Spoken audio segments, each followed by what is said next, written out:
Бисмиллахи рахмани рахим, вассалату вассаляму аля расулиллах, ва аля алихи ва сахбихи аджмаин. Амма ба'д. Дорогие зрители, сегодня, иншаллах, мы с вами будем повторять весь материал, который мы проходили в промежутке этого времени. И таким образом мы постараемся повторить правописание арабских букв, выделяя слова из коранического контекста. Также повторим огласовки, тематику огласовки, удлинение и будем применять на нашей доске. Например, первое слово, которое возьмем, салямун. Син, лам,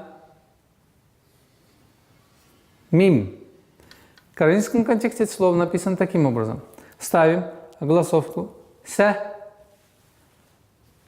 ла. Удлинительный знак салямун в кораническом контексте ставится вот таким образом, маленьким знаком, который мы проходили. Салямун, танвин. Салямун. Итого получается у нас здесь три буквы. Син, лам и мим. Салямун. Следует обратить внимание, что при произношении коранического текста очень важно обращать внимание на твердое и мягкое произношение. То есть это саламун нет. Буква син – мягкий звук, лям – мягкий звук, и мим тоже. Салямун. Следующее слово – каулюн. Обратите внимание. Каф,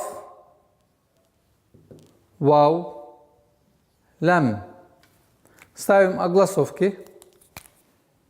Кав, кау, кау. Это знак сукун. Каулюн. Каулюн.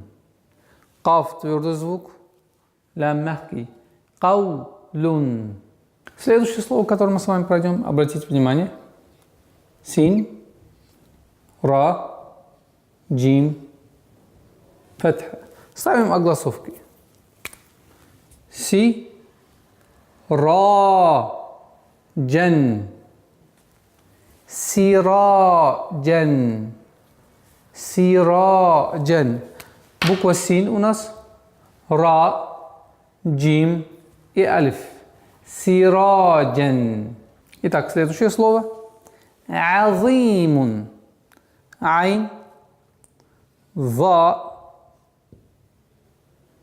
я, мим. У нас получается зы-мун.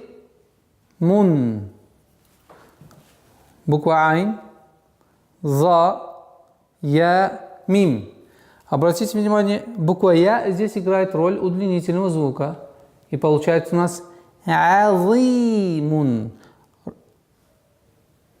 Касра удлиняется в размере двух огласовок. Азимун. Зимун. Уважаемые зрители, на этом мы завершили наш курс правописания арабского алфавита. На следующем уроке, иншаллах, мы постараемся применять произношение и все правила, которые с вами проходили на суре Аль-Фатиха. Таким образом, мы постараемся с вами приближаться к максимальному правильному произношению, которое до нас дошло от пророка Мухаммада, саллаллаху алейхи вассалям.